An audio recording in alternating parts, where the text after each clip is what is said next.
Fala, amigo produtor, esse é o nosso primeiro vídeo da série de videoaulas do programa Muda Cana. Eu sou Haroldo Torres, gestor de projetos do PSEG, e hoje nós estamos recebendo aqui o meu colega de trabalho, João Rosa, e também o gestor executivo da Orplana, Celso Albano. O nosso primeiro vídeo, essa nossa primeira videoaula, nós vamos falar sobre a gestão do negócio de produzir cana-de-açúcar.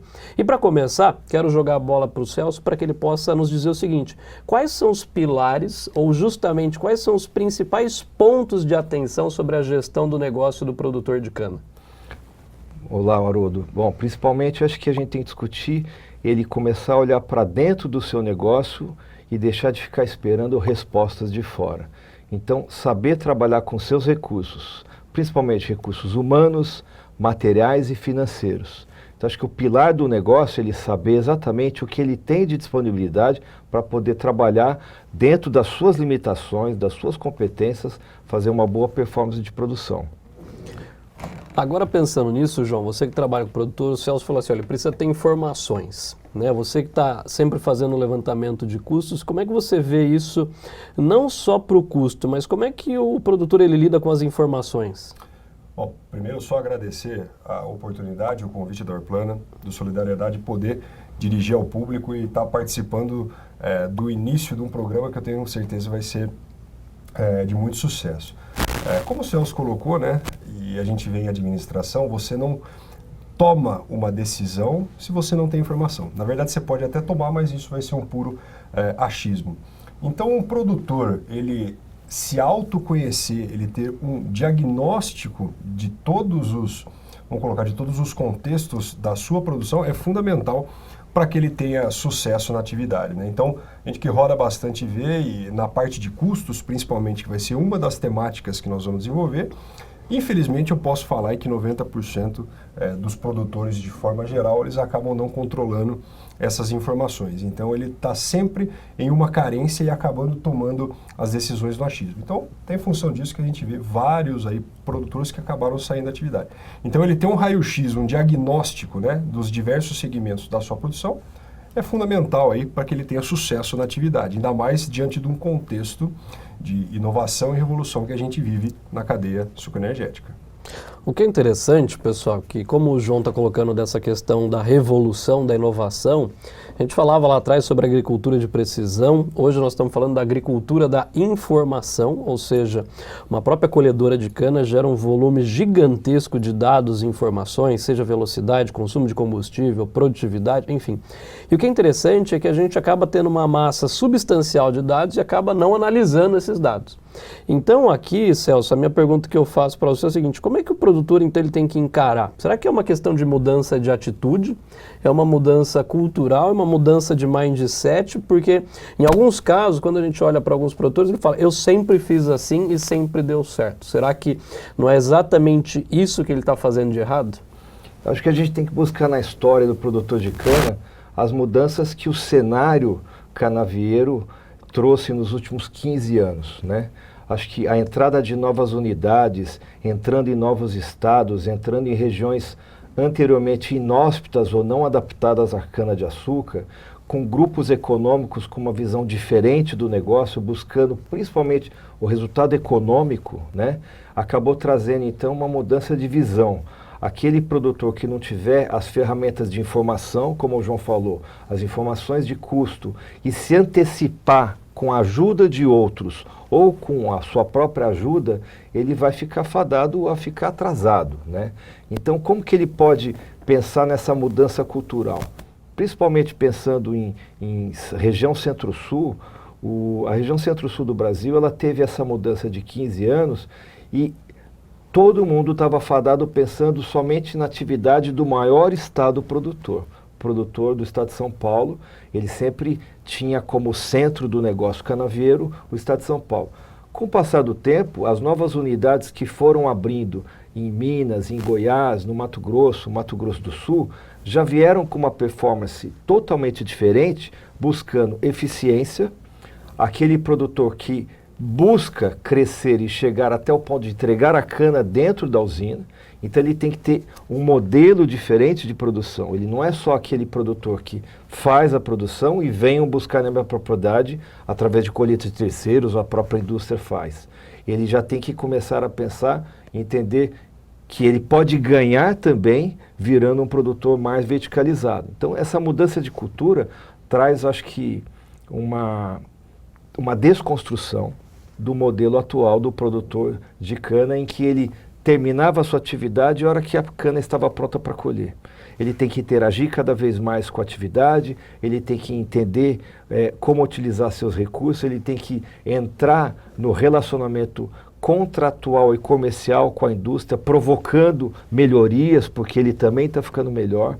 Então acho que a gente vai entrar agora num cenário muito diferente, que é a profissionalização do setor, muito mais dentro da sua atividade, mais antenado com as provocações que vêm de fora. Só complementando, Haroldo, acho que esse ponto que o Celso colocou é extremamente interessante, né?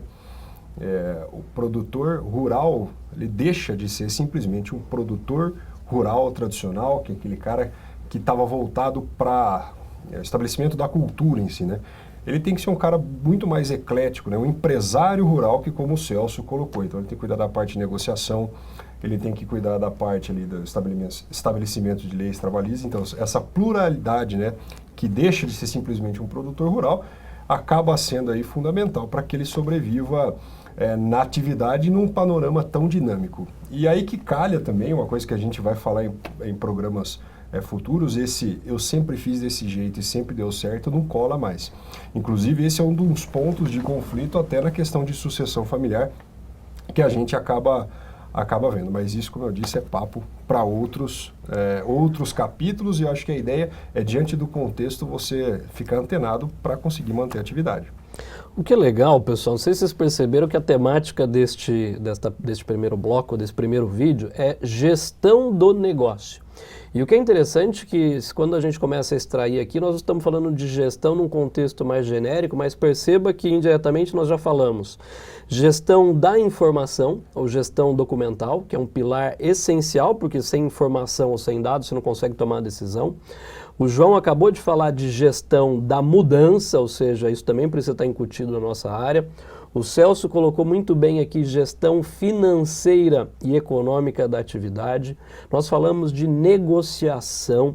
Nós falamos, e vamos falar depois também, não basta só fazer a gestão econômica, se você não fizer a gestão técnica e agronômica da sua propriedade. Enfim, perceba que a gestão, ela é um grande guarda-chuva e que cada um, eventualmente produtor, ele tem uma facilidade com uma determinada área e acaba subestimando uma ou outra área dentro da empresa. Por exemplo, quando eu falei aqui de gestão da informação, são poucos os produtores que hoje já têm um ERP ou um sistema para apontamento e até mesmo apuração do seu custo de produção. E nessa linha, Celso e João, perguntar para vocês aqui, como é que vocês veem hoje dentro da gestão, qual é a maior deficiência ou a maior agonia do produtor? Qual que é o nível da gestão que mais é agonizante para o produtor? É informação? É técnica? Qual é o problema maior dentro da gestão hoje do produtor rural? Você quer falar primeiro? Bom, para mim, eu vejo que o principal é o desesclarecimento, né? Talvez a falta de informação sobre como utilizar as informações traz um certo nível de não entendimento, de ignorância não pejorativo, de ele desconhecer que tem soluções coletivas, não só individuais. Toda vez que fala sobre gerir as informações, ter um sistema de gestão interno, o produtor, às vezes, por se achar muito pequeno, ele pode achar que ele não tem solução, que ele consiga abraçar e trazer para dentro da sua casa, que seja ele, os filhos, a família, poucos empregados, uma microempresa, uma microagroempresa.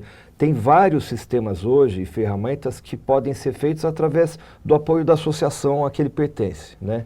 Então, acho que, primeiro, eu tenho que entender as informações que chegam até mim dentro do meu negócio e que mudam de acordo com os ambientes externos. A economia mudou, o clima vai mudar, a gente tem prévias de mudança de temperatura, chuvas, isso tudo são as informações que ele tem que ter um trabalho de arranjamento ordenado. Então, quando se fala em agricultura de precisão, eu sempre falava que, independente de agricultura de precisão, você tem que ter a gestão por precisão, né?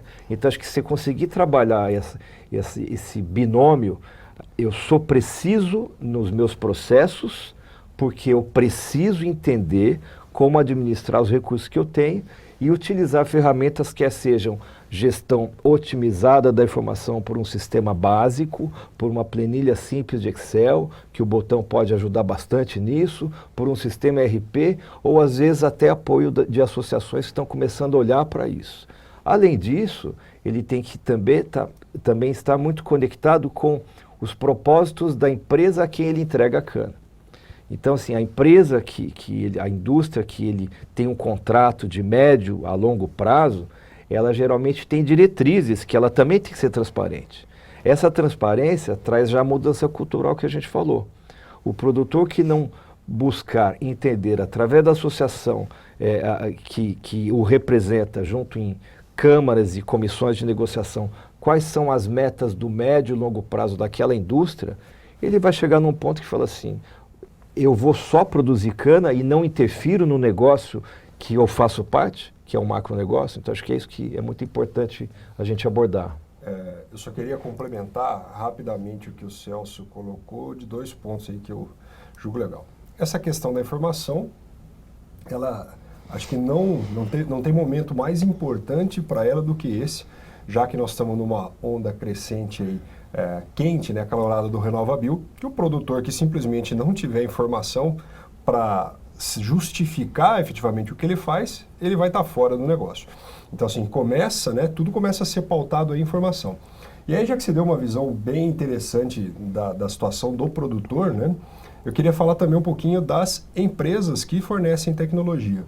Boa parte dos produtores, eles acabam sendo de menor escala, e as empresas, em alguns momentos, elas querem entregar para ele um caminhão, quando que o cara, na verdade, quem não tem nada, metade é dobro, né? Ele precisa de uma bicicleta. Então, ele não consegue também aderir a essa tecnologia. Então, fica assim, né? As soluções que têm que ser desenvolvidas e implementadas, tem um campo enorme de pequenos e médios produtores, que às vezes o cara está controlando ainda no papel, e que existe oportunidade de melhoria. Então, ter essa sinergia também, conectar a ponta de o cara desenvolver uma solução que não completa, mas que atenda primeiro a uma necessidade e para depois ir evoluindo, é interessante, né? Começar já entregando um caminhão quando o cara precisa andar de bicicleta não vai ser a solução. E isso aí tem que começar a ser olhado com maior carinho. É importante a gente lembrar que, acho que nesse primeiro módulo que vai ter uma série, a gente tem que trazer uma visão para o produtor de que o próprio Muda Cana é um programa que vem ao encontro dessas necessidades de transformação. Então, a gente comenta que o Muda Cana não é um programa, é uma filosofia a ser incorporada, né? Uma filosofia de gestão do seu negócio, interagindo com iguais, com seus pares, com concorrentes, com outras empresas, com as empresas a que ele está inserido, que forneçam insumos, forneçam recursos financeiros, forneçam crédito. Então, se a gente trabalhar o nome, a gente vai lembrar, o Muda Cana, o M, ele vem de mudança de atitude. Eu preciso enxergar que se eu não mudar, eu vou ficar fadado a ser ultrapassado, né? Eu tenho que pensar no U da união e associativismo, ou seja, não adianta nada eu querer mudar sozinho se eu também não tiver apoio de uma ação coletiva. Então, acho que o papel das associações em transformarem essa visão de que estamos juntos para discutir melhor o seu e os nossos negócios, né? Ele tem que pensar no seu desenvolvimento do seu negócio, se tornar um agroempresário, e ele tem que pensar do aprendizado contínuo. Então, acho que essa filosofia traz aquilo que o João falou e você perguntou sobre como administrar a informação. Nunca parar de aprender, sempre se desenvolver no seu negócio, saber que não está sozinho e procurar sempre trabalhar as mudanças. Você percebeu o seguinte, qual que é o recado desse primeiro bloco para a gente fechar esse primeiro vídeo, né? Esse que provavelmente deixou você aí com uma sede de conhecimento e provavelmente um gostinho de quero mais. A ideia central, se a gente juntar aqui todos os argumentos, é a seguinte: sonhe grande, mas comece pequeno. E comece pequeno de forma extremamente estruturada e usando os conceitos e ferramentas disponíveis no âmbito da gestão. É isso aí, amigo produtor. Esse foi o nosso primeiro vídeo do canal Muda a Cana no YouTube, uma parceria Orplana, Solidariedade e PSEG. Espero que vocês se inscrevam no canal e obrigado pela participação de vocês.